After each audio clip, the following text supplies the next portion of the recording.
Você não pode permitir que a sua mente seja escravizada. Olá, aqui é o Luiz do Fox Life com mais um vídeo aqui no canal e nesse vídeo a gente vai falar sobre esse assunto importante de você realmente blindar a sua mente para que a sua mente não seja escravizada.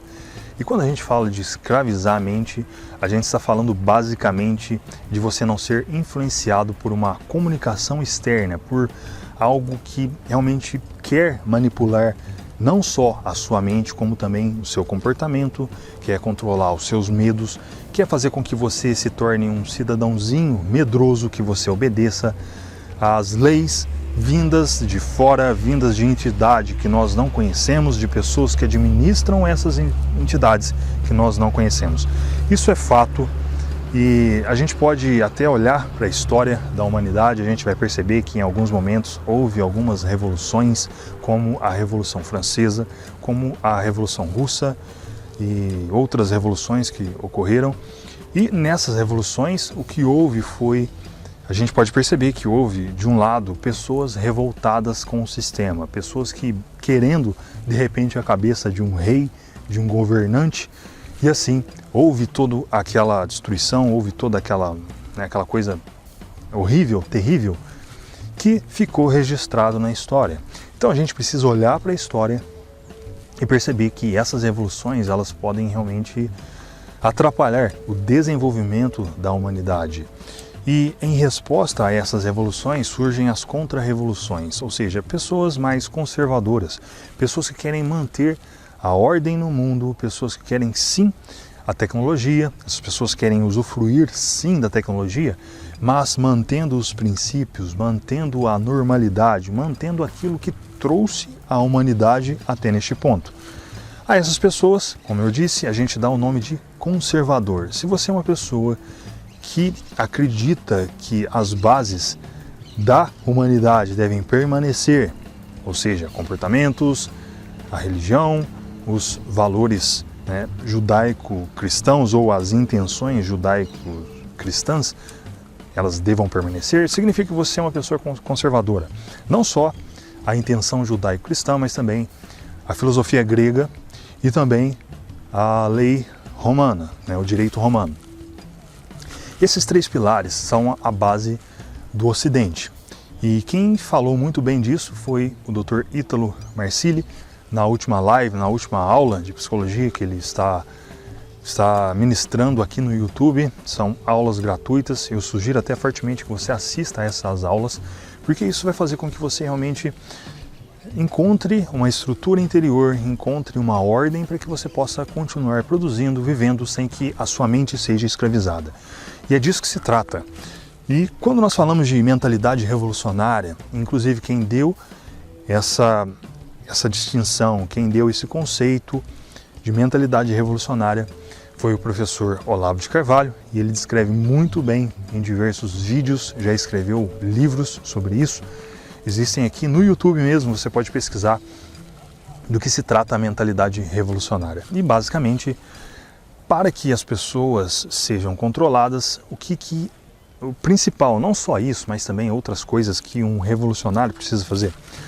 Ele precisa, primeiramente, tirar a liberdade das pessoas. Por quê? Porque quando ele tira a liberdade das pessoas, um revolucionário, ele realmente passa a controlar essa pessoa, porque essa pessoa não pode mais expressar verbalmente, ela não pode expor a sua opinião, ela precisa seguir uma norma, ela precisa seguir apenas uma única voz, apenas um único conceito.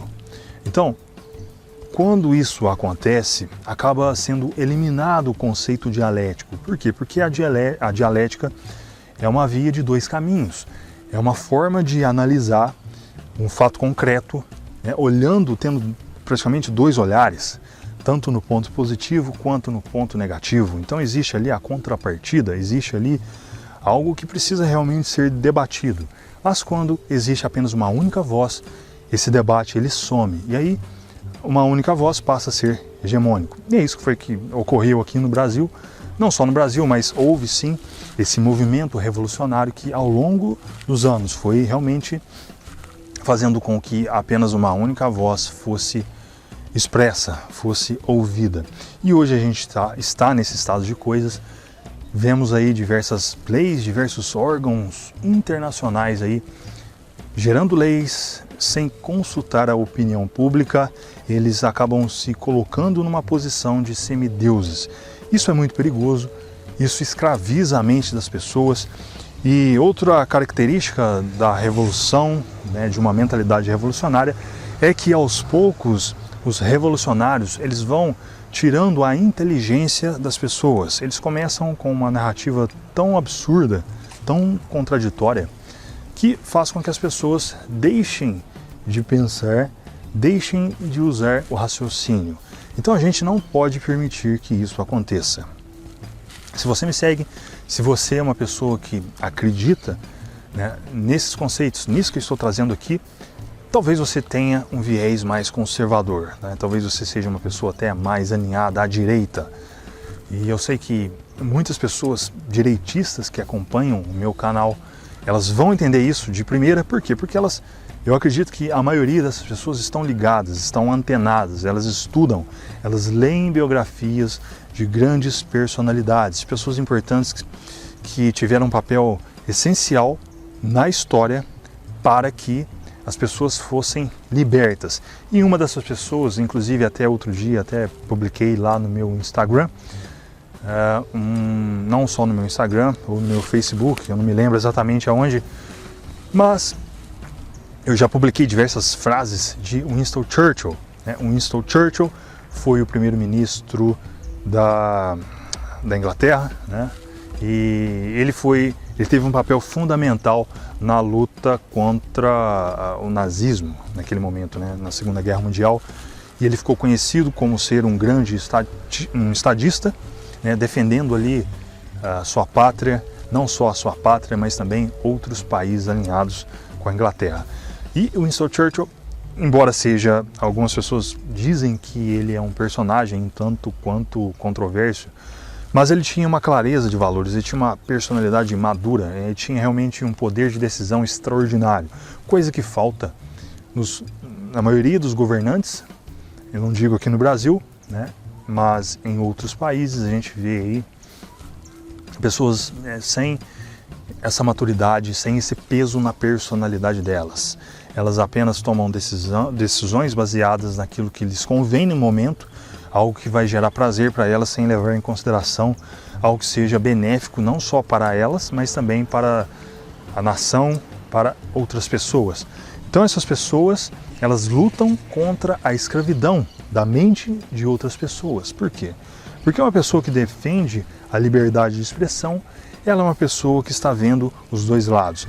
E note que uma pessoa sim, ela está defendendo não só o seu próprio ponto de vista, ou pelo menos o direito de expor seu próprio ponto de vista, mas também o ponto de vista daquele que é o seu contrário, do seu adversário, de repente o seu adversário político, o seu adversário ideológico. Então, os conservadores, os direitistas, eles têm realmente consciência disso, eles trabalham nesse sentido, enquanto o outro lado trabalha contra isso. Ou seja, o outro lado trabalha para poder tapar a boca do seu adversário político. Então é preciso a gente não cair nessa narrativa, a gente precisa estudar de fato, estudar biografias, estudar ações humanas, de personagens influentes nas ações humanas, porque no final das contas não existe esse ente abstrato, né, que a gente chama de Estado. Existem pessoas atuando dentro do Estado e o mesmo acontece na nossa vida. Quando a gente fala de família, a gente está falando de um conjunto, né, de pessoas, né, obviamente, um conjunto de pessoas que estão atuando, estão agindo. Dentro da família temos um pai, temos uma mãe, temos os filhos, então são pessoas agindo. Isso não é diferente na sua vida. Você age dentro da sua vida, não é outra pessoa. As responsabilidades, elas são suas, né? Você precisa arcar com as consequências das suas ações. A gente sabe disso e muitas vezes a gente tenta terceirizar o nosso fracasso, a gente tenta colocar a culpa nas pessoas ao nosso redor, de repente no governo, de repente nos nossos pais, e assim segue, nosso chefe, os nossos clientes. Então isso demonstra uma falta de maturidade, demonstra uma vitimização, uma imaturidade que precisa ser vencida. E a gente só consegue sair desse ciclo vicioso, desse ciclo maldito que vai nos levar para o buraco.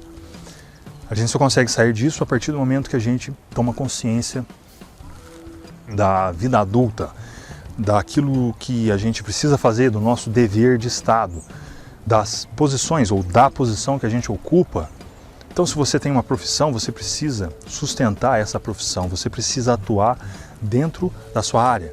E quando a gente opina sobre uma área que a gente desconhece, a gente passa a ser visto como um idiota, né? Uma pessoa idiota, uma pessoa imatura, uma pessoa que apenas expressa uma emoção e não o fato concreto. Porque o fato concreto ele é composto de diversos elementos.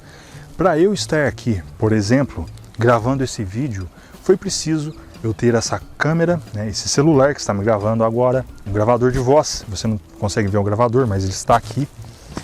Essa praça precisou ser construída, né? Até mesmo o tripé que sustenta o celular, ele foi preciso ser construído, né? E esses materiais, seja o celular, que é composto de elementos plásticos derivados do petróleo, elementos eletrônicos, né, que estão compostos ali dentro do celular, né? Esses equipamentos eles são importantes para poder realmente gerar todo o conteúdo digital. Tudo isso, né, esses materiais, o petróleo, a praça, né, o verde que você vê na grama, tudo isso não tem relação alguma, né? Os princípios que regem tudo isso são completamente diferentes. A minha voz é completamente diferente, por exemplo, do petróleo, né, do plástico que foi extraído do petróleo para poder realmente construir o aparelho celular. A minha voz não tem relação alguma com isso. Por quê? Porque eu sou um ser humano, sou feito de carne e osso. Então tudo isso convergiu em algum momento para criar justamente esse fato concreto. O que é um fato concreto? Eu estar aqui conversando com você neste momento. Isso é um fato concreto. Por quê? Porque você está me vendo, você está ouvindo a minha voz e assim segue. O que eu quero dizer com isso? Aonde eu quero chegar com isso? O que eu quero dizer é que a sua vida ela é composta de diversos fatos concretos que foram se articulando até o ponto aonde você está. Se você está solteiro, se você está casado, se você tem filhos, se você é divorciado, tudo isso é o seu fato concreto. Então a gente precisa, para poder realmente libertar a nossa mente dessa escravidão mental, porque nós vivemos sim numa guerra de narrativas. Embora nós tivemos a Primeira Guerra, tivemos a Segunda Guerra, que elas foram travadas através de instrumentos bélicos, através de armas. Hoje em dia, essa guerra existe, não é uma guerra bélica, nós não estamos vendo aí armas, um tiro sequer foi disparado, mas existe uma guerra de narrativa. Por que existe essa guerra de narrativa? Justamente para poder escravizar as pessoas, justamente para poder entrar na cabeça das pessoas, né, essa comunicação e dominá-las, fazer com que elas fiquem com medo. A gente precisa nos livrar disso. E para que a gente possa fazer isso, o primeiro passo é justamente tomar consciência de que existe essa guerra narrativa. E que se você não tomar posse da sua própria vida, se você não assumir o fato concreto que você está instalado neste momento, você será escravizado. Você fará parte de uma massa de manobras e assim você vai deixar de viver a sua vida, você vai se tornar um personagem da sua vida. E eu estou falando tudo isso para você porque esse conteúdo é voltado ao desenvolvimento pessoal. Então, desenvolvimento pessoal, quando a gente fala desse conceito, a gente tem que lembrar de que desenvolvimento pessoal não é somente ler livros de produtividade, de foco, né? Não é somente você pegar o conteúdo de Tony Robbins e devorar aquele conteúdo. É óbvio que isso é bom, né? Isso é uma parte, né? Isso não é o todo, mas a gente precisa incluir esse conceito histórico, esse conceito antropológico, no final das contas, para que a gente possa então realmente produzir de verdade. Porque de outra maneira você vai viver apenas uma utopia.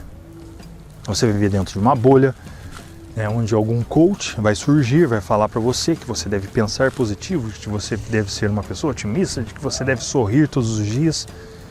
Então, isso é uma utopia. É óbvio que a gente deve sorrir para as pessoas, é óbvio que a gente deve ser gentil com as pessoas, e é óbvio também que a gente precisa ter outros elementos, que a gente precisa ter essa sustentação para continuar produzindo, para realmente fazer com que o desenvolvimento pessoal seja algo válido. Do contrário, será apenas uma masturbação mental. Você vai ver um mundo de fantasias, um mundo de unicórnios e doentes. E se você quer viver dessa maneira, eu não posso fazer nada. Mas se você quer realmente ser uma pessoa produtiva de verdade, se você quer ser uma pessoa madura, uma pessoa que realmente olha para uma situação e traz uma resposta, aí sim você estará na jornada do desenvolvimento pessoal, de verdade. Então, esse foi o vídeo de hoje, foi o conteúdo de hoje. Não foi um conteúdo para poder afagar a sua cabeça, deixar você mais tranquilo, mas para poder realmente trazer você para a realidade. Espero que você tenha gostado. Nos vemos no próximo vídeo. Até lá.